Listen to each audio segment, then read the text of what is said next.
Sometimes you gotta try something new, something different, something you don't usually do, and that's to draw a unique face, and especially from imagination. So actually to create a face or a head that looks kind of special and kind of strange and weird.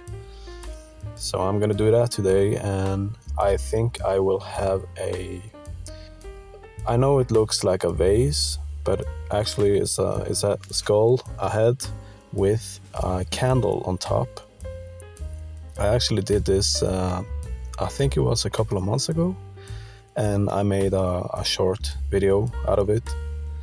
Yeah, so that was a unique face, pretty cool. So right now I'm just sketching the circles. You see, that's the eyes and the nose, and then it's the mouth beneath. The pencil you see me using now is an HB. I love these pencils. They are Mars Lumograph. I'm pretty sure you heard about them. It's pretty much at the top of the food chain. It was either that or Faber-Castell 9000. But not that I heard anything bad about them. It was more like, for me, I think these are a better suit. It's kind of boring just drawing from reference all the time. That's why I prefer to actually create something myself. It doesn't always end up like I want it to, but that's the thing about drawing. You never know the outcome. You never know what it's actually going to look like in the final result. And what I think about drawing from imagination, I think it's good, but at the same time, you need to study anatomy. You need to know all the facial features and the muscles in the face. So if you lack understanding and skills in these particular things, then it just will look amateurish. We are done with the sketch. I am happy with how it turned out. I know it looks bad, but it's gonna look 10 times better when I shade.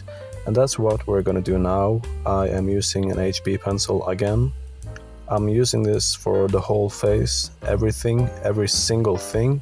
And then I blend it with a cotton pad. And that's like a new favorite method. Usually I just hatch and cross hatch, or maybe a blending stump. But this is like, it's way smoother. Just look at how you rub it in, and but you need to actually be careful with how you shade with the pencil. You want even strokes, so take your time and don't rush it. You don't want all these visible pencil strokes, because that will just kind of ruin the smoothness. So like always, my routine is sketch first, and then HB, and then blend, and then I go in for the darkest values, and that's the eyebrows, the eye, and the nostrils. So my favorite weapon of choice is usually 8B, maybe 6B, that can also work, it doesn't really matter. And don't be afraid to turn your paper the other way around, because you will only do yourself a disservice if you try to make every horizontal line straight. It's really hard, actually, at least for me. When I covered all the darker areas, I go in with a 2B pencil to create some mid-tones, I would say. And when it's dark enough, I use an eraser to create highlights.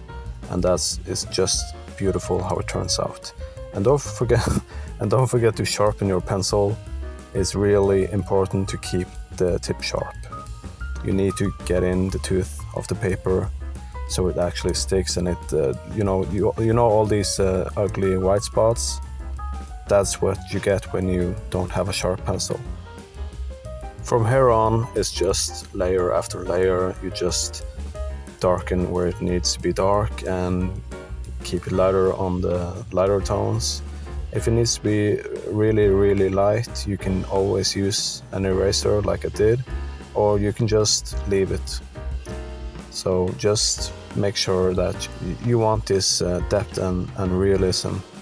So that's what I'm trying to achieve right now.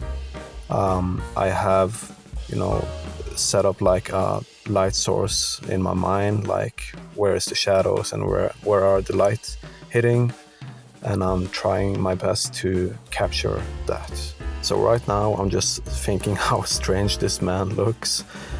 He's got like a white head, and a candle on top of his head is bizarre, is absurd, and that's what I that's what I want. I don't know what I'm gonna draw next time, but I'm sure it's even worse. It's just all about being creative and trying something new. You see all the same stuff all the time, all these faces from Pinterest. So now it's time to actually make something new, be innovative and just have fun with it. And I would be lying if I said I wasn't going to draw anymore from Pinterest, because that's where all my training comes from, and the practice sessions. It's what everybody does, but it's very few people that I see that makes all these silly faces. They create all this dramatic stuff, and today I wanted to do exactly that. I'm just trying to find my style.